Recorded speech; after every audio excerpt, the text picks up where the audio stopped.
Well, hey there, and welcome back to Heimler's History. So we've been going through Unit 7 of the AP U.S. History curriculum, and in the last video we talked about America's involvement in World War I in terms of the actual fighting of the war, but in this video we're going to look at what was happening on the home front in World War I. So if you're ready to get them brain cows milked, let's get to it. Now, World War I was what's known as a total war, which means that for the countries fighting the war, they mobilized much of their economic, industrial, and social resources in order to win. And that's true not only in the fighting of the war, but those resources were also leveraged back at home. Now, once the U.S. was finally involved in the war, we got on mobilization like white on rice and a glass of milk on a paper plate in a snowstorm. President Wilson got busy establishing wartime agencies that operated with progressive efficiency. Remember, Taylorism. For example, we got the War Industries Board, which coordinated labor and management to keep factories pumping out war-related materials like armaments, uniforms, etc. There was also the Food Administration, which ensured that food production was sufficient both for the troops and the folks at home. And because American industry was kicking into high gear, many folks migrated from rural areas into urban industrial centers to find work. But we'll talk more about migration and immigration in a moment. Now, as you might imagine, not everyone was super happy about the United States leveraging all of its assets to fight in a European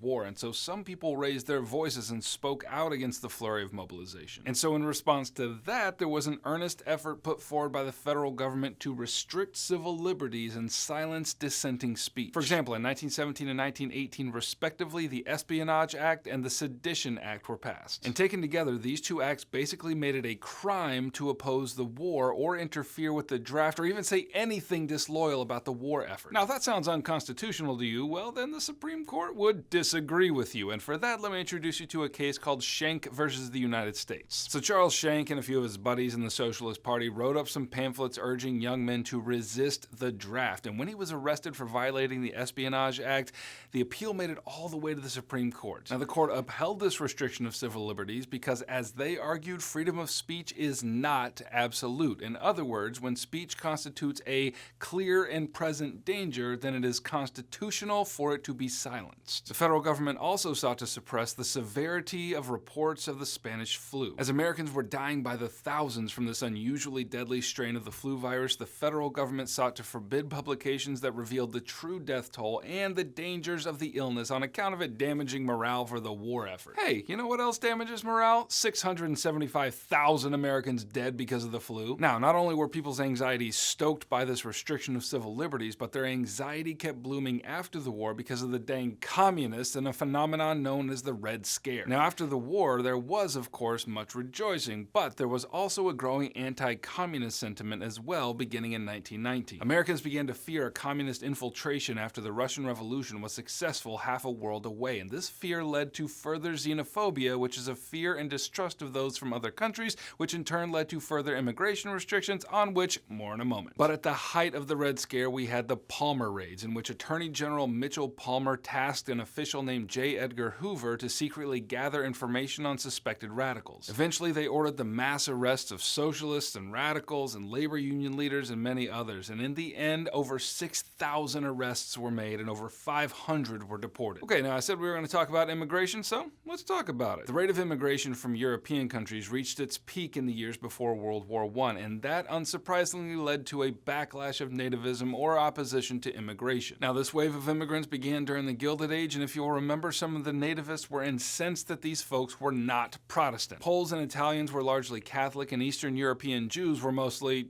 Jewish. And this nativist sentiment eventually led to immigration quotas, especially in the form of the Emergency Quota Act of 1921, and you also had the National Origins Act of 1924, and both of these taken together set the quotas for accepting new immigrants very low, especially immigrants from Southern Europe and Eastern Europe and Asia. All right, we'll talk more about that when we get to the 1920s, but speaking of people moving around, let's talk about migration. Remember, migration is people coming in the country from outside. Migration is people moving around inside the country. And maybe the most significant migration that took place during this period was known as the Great Migration, in which huge portions of the southern black population migrated to the urban industrial centers of the North. Now, we're going to talk more about this in a later video, but for now, you just need to know that one of the main reasons they moved north was to escape the oppressive atmosphere of Southern society in which they were treated as second-class citizens. As Jim Jim Crow laws proliferated throughout the southern states, black citizens were made to attend separate schools and use separate facilities. Additionally, they were often disenfranchised because of schemes like poll taxes and literacy tests that had to be paid or passed in order to gain access to the voting booth. But on the positive side, the southern black population migrated for the sake of finding jobs. Northern cities like New York and Chicago were experiencing a boom in industry, and unfortunately for those industries, that huge pool of low-cost immigrant labor that they had come to depend on was drained down to its dregs by those immigration quotas I just mentioned,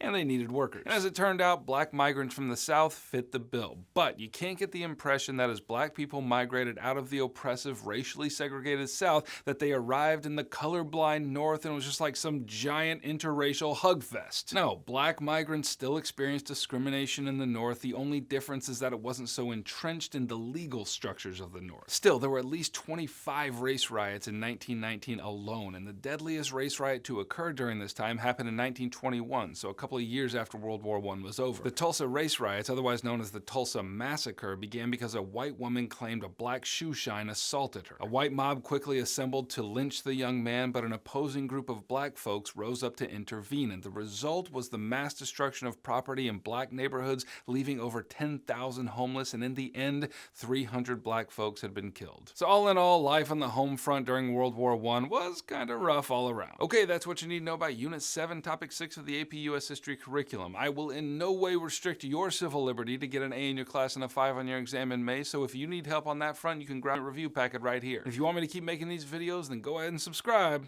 Heimler out.